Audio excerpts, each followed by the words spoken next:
my name is Tiffie and welcome to my channel. Let's talk about Marvel's newest series, What If? You can watch it on Disney Plus. This is not sponsored. I just really want to talk about this show. What made me want to make this video is actually episode 2, but it didn't make sense to talk about episode 2 without talking about episode 1. But then I had some other things to do, so episode 3 actually just dropped. So this video is going to cover episode 1 and 2. I'll release one shortly, that's episode 3, and we'll just take every episode, but I'm okay with it because this show is legit so good. And because it does need to be said, there are going to be big fat spoilers for episodes 1 and 2 of What If, as well as WandaVision, Loki, and the Falcon and Winter Soldier, because so far everything appears to be tying into phase 4 of the MCU. So basically the show's premise is really simple. It asks the question, what if blank happens? How does that affect the rest of the universe and the rest of the multiverse? And apparently these are not just hypotheticals, but these are actual things that are happening throughout the multiverse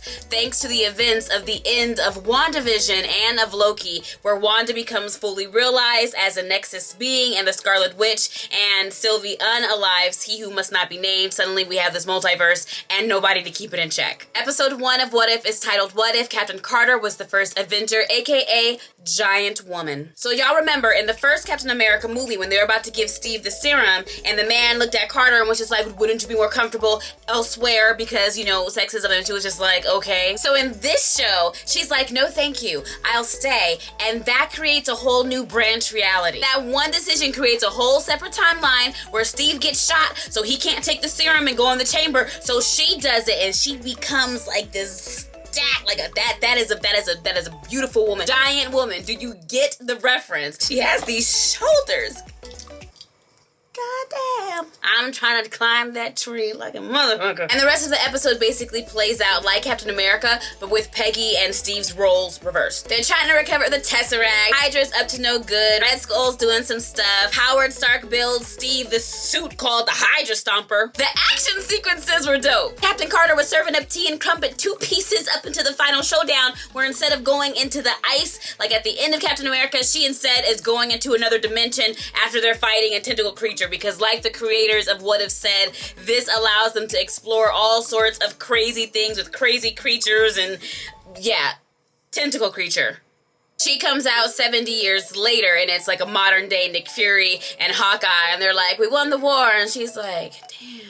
So it was a good episode. I saw it and I was excited for the series, and I'm like, okay, it's not what I thought it was going to be, but also I didn't really look into it all that much, so I was just happy to be along for the ride. And then episode 2.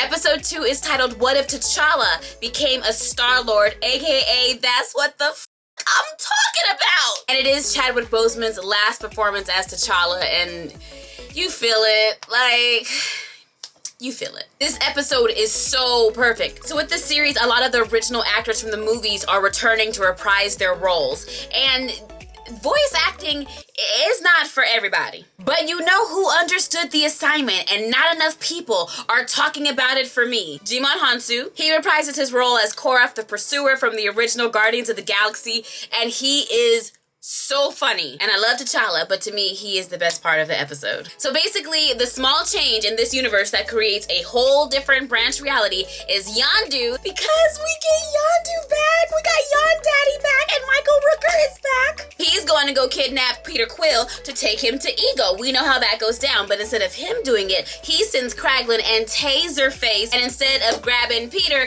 they grab T'Challa instead in Wakanda right outside of that protective bubble. T'Challa is a child, and they explain that he just wants to see the world outside of Wakanda. He wants to explore. He has an explorer's heart, and Yondu just decides to take him. He doesn't take him back to Earth for some reason. But what ends up happening is that the entire universe is just so much better because T'Challa is in it. The Ravengers' mission is to help worlds and save them, and that's T'Challa's doing. He talks Thanos out of committing genocide, and he's just like, yeah, T'Challa taught me a different way of allocating the world's resources, because of course he did. Just classic T'Challa. And that's on Wakanda forever. Nebula is very much giving Emma Frost in this blonde unit when all of her limbs, okay, even though every time she calls T'Challa Cha-Cha, I just want to And the big bad of the episode is actually the Collector, because Thanos explains that once he decided to go good, it left a gap, and the Collector just decided to step on it and fill that, and I don't know what it is. You know me and villains, something about it.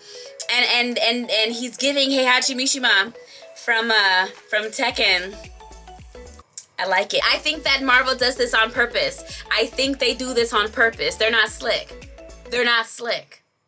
And once again, this episode is giving all of these incredible action moments and a way to see these characters that we love in a completely different situation, interacting with each other completely differently from how we've seen them on the sacred timeline or in the regular MCU movies. And I think that as far as honoring Chadwick Boseman's legacy and how he built T'Challa for the screen, I think that they did a really great job of that. So far, I think the whole series is worth watching, but if you're really just trying to see episode 2 for the Black Panther episode, I highly encourage it. But the episodes are only 30 minutes long, so we can just ride this train together.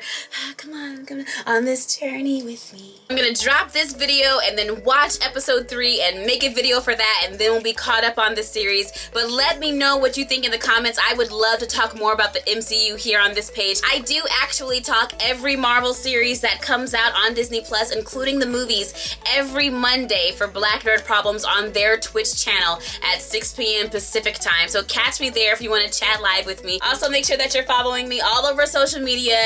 Every page gets a little something different. But I will see y'all next time.